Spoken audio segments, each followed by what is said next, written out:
Hey everyone, welcome back to Corporate Decoder, the place where we try to make sense of corporate filings without losing our own. Today we are diving into a company that is trying to buy another company but is running into a bit of a time crunch. Get ready for a fascinating look at how a company navigates extensions, shareholder votes, and a bit of cash being returned to investors. It is like a corporate drama unfolding in real time. Alright, so what we are looking at here is a report filed by Hudson Acquisition Corp. Think of them as a company that exists to acquire another business. They had a deadline to find a company to buy and merge with, and that deadline was fast approaching on the 18th of October 2025. Now this report is all about some pretty important changes they made to give themselves more time and to get shareholders on board with those changes. First off, they are incorporated in Delaware, which is pretty standard for many companies. Their filing number is 001-41532, and their IRS number is 86-2,712,843. But what really matters is what they did on the 15th of October 2025. They filed a certificate of amendment to their main corporate document. This is a big deal because it lets them push their deadline to effect a business combination, which is just a fancy way of saying buy a company. Originally, they had until the 18th of October 2025. Now, they have the option to extend this date up to 9 times, for 1 month each time, taking them all the way to the 18th of July 2026.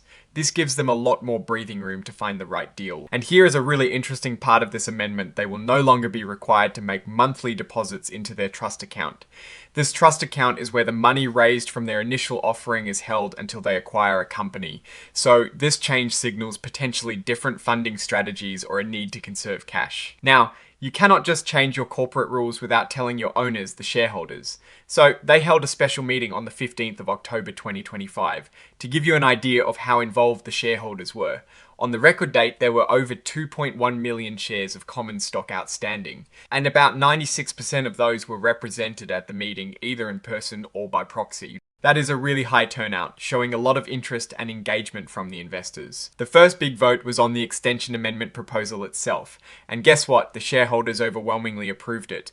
They voted to extend the deadline to buy a company up to July 2026, and thankfully, they will no longer need to make those monthly deposits into the trust account. The numbers here are pretty clear. Over 2 million shares voted for the extension, with a tiny fraction voting against it and none abstaining.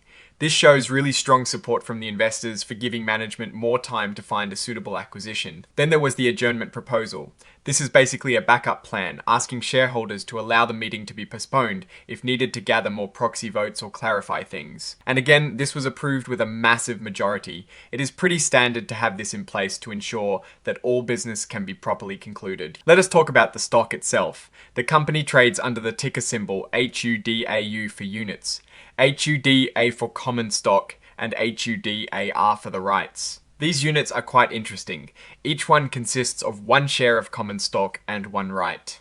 These rights basically give the holder a claim to a fraction of a share of common stock in the future. Now, with these votes happening, particularly the extension, some shareholders decided to cash out their investment. This is called redemption. Holders of over 61,000 shares of common stock decided to redeem them for cash. This means about $670,000 was paid out to these shareholders. The redemption price was approximately $10.89 per S-share. This leaves about $390,000 still in the trust account, which is a fraction of what was likely there initially. This is an important piece of information because it shows that even though the majority approved the extension, a portion of the investors are deciding to take their money and leave rather than wait for the acquisition to happen. And as always, they provided the exhibits to support their filings. The one we are most interested in is Exhibit 3.1, the Certificate of Amendment to their Certificate of Incorporation. This is the legal document that formalizes the changes we just discussed. Alright, let us sum up what this all means. Hudson Acquisition Corp. successfully got shareholder approval to extend their acquisition deadline to July 2026 and, importantly, to stop making those monthly deposits into their trust account. This gives them more time and flexibility. However, we also saw a significant number of shareholders opt for redemption, taking their money out at about $10.89 per S-share. This could signal a few things. It might mean that these investors feel the acquisition is less likely, or they are simply cashing out their investment rather than betting on the future success of a new venture.